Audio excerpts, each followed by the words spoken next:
Hello everyone, मैं हूं नैना और स्वागत है सभी का साईं बाबा एजुटेक चैनल पर। सो डियर, आज हमारा कंप्यूटर का ही सेशन रहेगा, जैसे कि आप लोग ने थंबनेल में देख लिया है। और जितने भी लोग आज पहली बार चैनल से जुड़े हैं तो चैनल को सब्सक्राइब कर लीजिए डियर।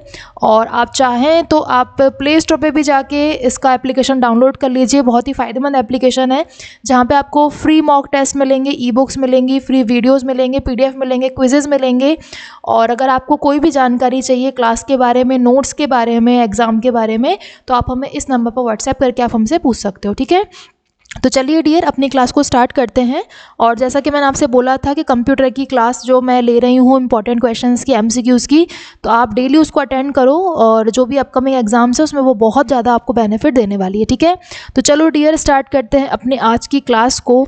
तो सबसे पहला जो मैं आपको बता दूं कि ये जो 43 नंबर का क्वेश्चन है ये इसलिए है क्योंकि इसके पहले भी जो 2 पार्ट्स है वो चैनल पे अपलोडेड हैं। अगर आपने वाला वीडियो नहीं देखा है तो आप पहले जाइए और उनको भी देख लीजिए। तो फर्स्ट क्वेश्चन से लेके 42 क्वेश्चन तक आपको वहाँ मिल जाएंगे पार्ट 1 पार्ट 2 में। ये अपना जो है 43 से स्टार्ट हो रहा है, ये थर्ड पार्ट है। तो चलिए डियर स्टार्ट करते हैं फर्स्ट क्वेश्चन से। 43 नंबर का क्वेश्चन देखिए, आपसे पूछा गया है dear, MS word is a software of. ठीक है डियर, MS का मतलब माइक्रोसॉफ्ट होता है जैसा कि आप जानते हो। तो ये सॉफ्टवेयर है कि MS word is a software of Apple, Android, Google या फिर माइक्रोसॉफ्ट। किसका सॉफ्टवेयर है डियर MS वर्ड? तो आपको बिल्कुल आंख बंद करके आंसर लगा देना है इसका ऑप्शन नंबर D, माइक्रोसॉफ्ट। ठीक है, इसका आंसर क्या हो जाएगा? माइक्रोसॉफ्ट। नेक्स्ट क्वेश्चन है dear, the valid format of MS word. देखो ये क्वेश्चंस बहुत आते हैं, एक्सेल हुआ, वर्ड हुआ, ठीक है, इन सब के जो है डियर फॉर्मेट्स पूछते हैं। तो आपको ध्यान रखना है कि MS वर्ड का जो वैलिड फॉर्मेट होता है वो कौन सा होता है? .doc। ठीक है, जब भी आप MS वर्ड में कोई भी फाइल देखोगे तो आपको .doc एक्सटेंशन वहाँ पर मिलेगा। तो इसका correct answer option number B। Next है question number 45, to show the font dialog box. ठीक है, अगर अपन को फॉन्ट डायलॉग बॉक्स जो है उसे शो करना है तो अपन को क्या प्रेस करना पड़ेगा? तो फॉन्ट डायलॉग बॉक्स को शो करने के लिए अपन को कंट्रोल के साथ D प्रेस करना पड़ेगा। ठीक है, जैसे आप कंट्रोल+D प्रेस करोगे आपके सामने फॉन्ट डायलॉग बॉक्स ओपन हो जाएगा। नेक्स्ट क्वेश्चन है 46, which option is not available in Microsoft Office button. Dear, इन 4 में से आपको बताना है कि वो कौन सा ऑप्शन है जो माइक्रोसॉफ्ट ऑफिस बटन में उपलब्ध नहीं है। ठीक है, तो देखिए ज़रा और बताइए। इसका आंसर है डियर बोल्ड। ठीक है, बोल्ड का ऑप्शन जो है वो माइक्रोसॉफ्ट ऑफिस बटन में नहीं है। आपको न्यू मिल जाएगा, ओपन मिल जाएगा, सेव मिल जाएगा, सेव एज मिल जाएगा, लेकिन बोल्ड का ऑप्शन आपको माइक्रोसॉफ्ट ऑफिस बटन में नहीं मिलेगा। ठीक है, नेक्स्ट क्वेश्चन 47 है dear, to centre the selected text. जो भी अपन ने यहाँ पे टेक्स्ट लिखा है, अगर अपन चाहते हैं कि ये वाला टेक्स्ट बिल्कुल सेंटर में आ जाए, सेंटर का मतलब बीच में आ जाए, तो क्या करना पड़ेगा? तो सेंटर में लाने के लिए अपन को शॉर्ट की यूज़ करनी पड़ती है डियर, कंट्रोल के साथ में कैपिटल E, यानी कि ऑप्शन नंबर B। इसका सही आंसर क्या होगा? Option number B। ठीक है, तो जो भी सिलेक्टेड टेक्स्ट है, जो भी आपका सेंटेंस है, जो भी आपने टेक्स्ट सेलेक्ट किया है, अगर आप चाहते हो कि बीच में सरक आए तो आपको कंट्रोल+E को प्रेस करना पड़ेगा। नेक्स्ट क्वेश्चन की तरफ चलते हैं, to print a document. Dear, किसी भी डॉक्यूमेंट का प्रिंट मारने के लिए क्या करते हैं? तो उसके लिए अपन को हमेशा कंट्रोल के साथ P प्रेस करना पड़ता है, P फॉर प्रिंट। ठीक है, तो कंट्रोल के साथ P प्रेस करोगे तो जो भी डॉक्यूमेंट है, जो भी फाइल है, उसका प्रिंट आपके प्रिंटर से बाहर आ जाएगा। ठीक, question number 49, portrait and landscape are. Dear, ये जो 2 शब्द आप देख रहे हो, वर्ड्स देख रहे हो आप दो, एक पोर्ट्रेट और एक लैंडस्केप, तो ये क्या होते हैं? तो माय डियर, ये दोनों ही पेज ओरिएंटेशन होते हैं। ठीक है, लैंडस्केप और पोर्ट्रेट, जिस फॉर्मेट में आप हमारी क्लास देखते हो इस तरीके से, उसे हम पोर्ट्रेट कहते हैं, और लैंडस्केप कुछ इस तरह का होता है।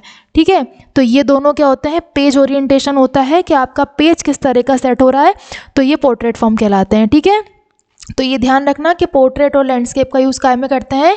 ये दोनों ही पेज ओरिएंटेशन के काम में यूज़ होते हैं। ठीक है, पेज ओरिएंटेशन का मतलब मैंने आपको बता दिया है। नेक्स्ट देखिए dear, what is the smallest width of a column. किसी भी कॉलम की सबसे छोटी विथ क्या हो सकती है? तो इसका करेक्ट आंसर है डियर ऑप्शन नंबर सी। ठीक है, इससे छोटा विथ कॉलम का नहीं होता है। ठीक है, इससे छोटा आप कॉलम का विथ नहीं रख सकते हो। ठीक, तो अगले क्वेश्चन की तरफ चलते हैं डियर। क्वेश्चन नंबर 51 है, Arial, Cambria, Verdana, Times New Roman are the name of. ये आपने Arial, Cambria, Verdana, Times New Roman इनके नाम सुने होंगे। तो एक्चुअली ये क्या होते हैं? तो डियर ये होते हैं option number B, font faces. जिस भी राइटिंग में आप लिख रहे हो, जैसे अपन हिंदी लिखते हैं तो कभी कभी मंगल लिखा आता है, इस तरीके से लिखे आते हैं, एरियल आते हैं, तो ये सब फॉन्ट फेसेस होते हैं कि जो भी आप टेक्स्ट लिख रहे हो वो आप किस फॉन्ट फेस में लिख रहे हो। तो ये उस तरह की स्टाइलिंग होते हैं। ठीक है, तो इसका आंसर है option number B. Next question की तरफ चलते हैं 52 की तरफ dear. Which file format can not be added to a word document. ठीक है, इन चार ऑप्शन में से कौन सा ऐसा फाइल फॉर्मेट है डियर जिसको आप किसी भी MS वर्ड डॉक्यूमेंट में जो है ऐड नहीं कर सकते हो। ठीक है, तो अच्छे से देखो, .png, .jpg, .kpz, .gif। ठीक है, तो कौन सा है जिसको अपन नहीं कर सकते हैं? तो अच्छे से देख के अपन बताते हैं कि इसका ऑप्शन नंबर सी होगा। .png, .jpg, .gif, ये सारे ही फॉर्मेट को हम किसी भी वर्ड डॉक्यूमेंट में ऐड कर सकते हैं, लेकिन डियर इकलौता .kpj है जिसको अपन क्या कर सकते हैं, किसी भी वर्ड डॉक्यूमेंट में ऐड नहीं कर सकते हैं। तो इसका आंसर होगा .kpz। ये वाला हो जाएगा, ये वाला ऐड हो जाएगा, ये वाला ऐड हो जाएगा, लेकिन ऑप्शन सी जो है वो फाइल, ऐसा फाइल फॉर्मेट है जो वर्ड डॉक्यूमेंट में ऐड नहीं होगा। ठीक है, चलो नेक्स्ट है 53, sort feature is for. Sort का मतलब मैंने आपको बताया ही था, sort feature is for dash in MS word document. Sort का यूज़ हम क्यों करते हैं? तो डियर सॉर्ट का यूज़ हम अल्फ़ाबेटाइज करने के लिए करते हैं। ठीक है, मतलब कि जो भी डेटा आपके पास है उसको एक क्रम देने के लिए, उसके लिए हम सॉर्ट फीचर का यूज़ करते हैं। तो इसमें ऑप्शन इटैलिक नहीं आएगा, बोल्ड नहीं आएगा, हाईलाइट नहीं आएगा, अल्फ़ाबेटाइज जो है वो इसका ऑप्शन सही जाएगा। ठीक है, नेक्स्ट क्वेश्चन नंबर 54 देखो dear, what is a note और एनोटेशन। ठीक है, दैट एन ऑथर और review adds to a document. ठीक, आपको ये बताना है डियर कि नोट या फिर एनोटेशन जैसे एक लेखक या फिर आपका रिव्यू यानी कि जो समीक्षा करता है एक दस्तावेज में जोड़ता है। ठीक है, इन चारों में से ये चार जो ऑप्शन आपको दिख रहे हैं 1 2 3 4, इन चारों में से वो कौन है जिसको आप नोट भी कह सकते हो और एनोटेशन भी कह सकते हो, दोनों बातें ही होती हैं, आप कुछ भी कह सकते हो। तो इन चारों में से कौन सा वो नोट है जिसका यूज़ कोई भी ऑथर किसी भी डॉक्यूमेंट में ऐड करने के लिए करता है? ठीक है, तो इसका है ऑप्शन नंबर ए, कमेंट। ठीक है, कमेंट क्या होता है डियर? कमेंट एक ऐसा नोट या फिर एक ऐसा एनोटेशन होता है जिसको कोई भी ऑथर, ठीक है, जो क्या करता है, डेट एन ऑथर और review adds to a document. ठीक है, किसी भी डॉक्यूमेंट में ऐड करने के लिए हम इसका यूज़ करते हैं। इसके अलावा 55 नंबर का क्वेश्चन देखो, द फर्स्ट माइक्रो प्रोसेसर। एक बात ध्यान रखना, माइक्रो प्रोसेसर को शॉर्ट में MP भी कहते हैं। The first micro processor built by the Intel core was called. ठीक है, जो पहला इंटेल कोर बना था उस माइक्रो प्रोसेसर का नाम क्या था डियर? 4004, यानी कि ऑप्शन नंबर ए। तो ये ध्यान रखना, ये पहला माइक्रो प्रोसेसर है built by the Intel core. ठीक है, तो इसका ऑप्शन नंबर कौन सा सही जाएगा अपना? इसका जाएगा ऑप्शन नंबर ए, करेक्ट। ठीक है, चलो नेक्स्ट चलते हैं 56, the first mini computer were developed and built in 1965 by. ठीक है, देखो इसमें दो आंसर मिल जाएंगे।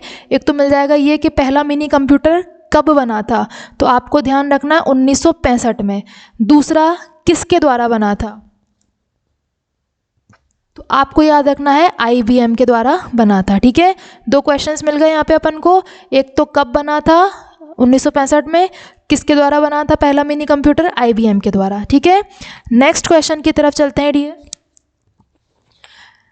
An input device that reads printed text employing optical character pattern matching is known as। ठीक है, ऐसी कौन सी इनपुट डिवाइस है डियर जो ऑप्टिकल कैरेक्टर पैटर्न जो होता है, ठीक है, ऑप्टिकल कैरेक्टर्स का जो पैटर्न होता है उसका मैचिंग का यूज़ का मतलब उसका यूज़ करते हुए किसी भी प्रिंटेड टेक्स्ट को रीड करता है। मतलब आपको इन चारों में से ये बताना है कि ऐसी कौन सी इनपुट डिवाइस है जो इस मेथड का यूज़ करके, ये मेथड होता है ऑप्टिकल कैरेक्टर पैटर्न मैचिंग, इस मेथड का यूज़ करके किसी भी प्रिंटेड टेक्स्ट को रीड करता है। तो ऐसा कौन सा होता है डियर, हमेशा ध्यान रखना, स्कैनर का ही काम होता है रीड करने का, स्कैनर का काम ही होता है स्कैन करना, ये नहीं करेगा, ये नहीं करेगा, ये क्लिक करने का काम करता है, ठीक है। तो स्कैनर का ही काम होता है कि वो किसी भी टेक्स्ट को, किसी भी डॉक्यूमेंट को, किसी भी डेटा को रीड करता है, पढ़ता है, ठीक है। तो ये रीड करने का काम, पढ़ने का काम किसका होता है, केवल स्कैनर का होता है। 58th, which of the following transport layer protocol is used to support email? ठीक है, इनमें से डियर ऐसा कौन सा ट्रांसपोर्ट लेयर प्रोटोकॉल है जो ईमेल को सपोर्ट करता है? तो ईमेल को सपोर्ट करने का काम इन चारों में से किसका होता है dear? Option number C, SMTP का। तो so correct answer is SMTP, ये अपना सही आंसर होगा। इसको करेक्ट कर लीजिएगा डियर, ये SMTP है, ठीक है, सी कर दीजिएगा, नॉट TCP, इट्स SMTP, ठीक है।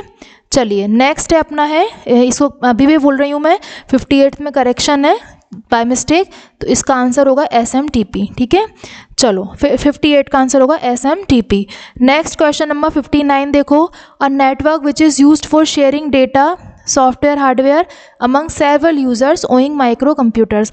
डियर वो कौन सा नेटवर्क है जो किस किस को शेयर करता है, डेटा को, हार्डवेयर को, सॉफ्टवेयर को, अमंग सेवरल यूजर्स, सेवरल यानी कि कई यूजर्स के बीच में केवल एक माइक्रो कंप्यूटर के द्वारा डाटा शेयर करता है, हार्डवेयर सॉफ्टवेयर शेयर करता है, तो वो नेटवर्क आपका लैन कहलाता है, ठीक है, लोकल एरिया नेटवर्क। लैन का काम होता है डियर सेवरल यूजर्स यानी कि कई सारे यूजर्स के बीच में डाटा, सॉफ्टवेयर, हार्डवेयर को आपस में शेयर करना, ठीक है। So the correct answer is option number A, ठीक है।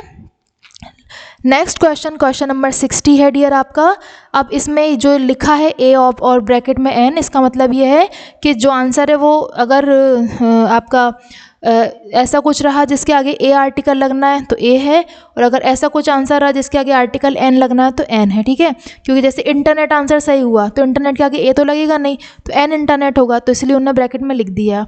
प्रोटोकॉल होगा तो प्रोटोकॉल में एन तो लगेगा नहीं, है ना, तो उन्होंने प्रोटोकॉल के लिए ए प्रोटोकॉल लिख दिया। तो ये केवल इंग्लिश ग्रामर का वो है, ठीक है। तो आपको बताना है dash is composed of several computers connected together to share resources and data. Dear इनमें से वो कौन है, ठीक है, is composed of several computers connected together, जो कंपोजिशन है एक तरीके से कई सारे कंप्यूटर्स की जो आपस में जुड़े रहते हैं, किस लिए? डाटा को शेयर करने के लिए, टू शेयर रिसोर्सेज, ठीक है, रिसोर्सेज मतलब संसाधन और डेटा। तो इन चारों में से डियर जो नेटवर्क होता है वही होता है जिसके द्वारा हम अपने डेटा को या फिर अपने रिसोर्सेज को सेवरल कंप्यूटर से, मतलब कई कंप्यूटर से आपस में एक दूसरे के साथ शेयर कर सकते हैं। तो क्वेश्चन नंबर 60 का आंसर होगा ऑप्शन नंबर सी, ठीक है, यानी कि नेटवर्क। नेटवर्क ही वो है कंपोनेंट है डियर जिसके द्वारा आप क्या करते हो, जिसके द्वारा आप सेवरल कंप्यूटर्स कनेक्टेड टुगेदर, जिसके द्वारा ही सारे कंप्यूटर आपस में जुड़े रहते हैं। किस लिए जुड़े रहते हैं? रिसोर्सेज और डेटा को शेयर करने के लिए। अगर नेटवर्क नहीं होगा तो कंप्यूटर आपस में कनेक्टेड नहीं हो पाएंगे, ठीक है। तो network is composed of several computers connected together to share resources and data, ठीक है। अगली क्लास में मिलेंगे ऐसे ही और भी इंटरेस्टिंग क्वेश्चंस के साथ। एक भी पार्ट मत छोड़ना, सारे पार्ट्स इसके देखना, याद करना, ठीक है। पेपर में जब आएंगे तो याद आएगा कि हाँ ये मैम ने क्वेश्चन पेपर जो है क्लास में करवाया था, ठीक है। चलो डियर मिलते हैं अपनी अगली क्लास में, और कोई भी डाउट हो तो कमेंट सेक्शन में कमेंट करके पूछ सकते हो, ठीक है। Thank you guys, thanks for watching.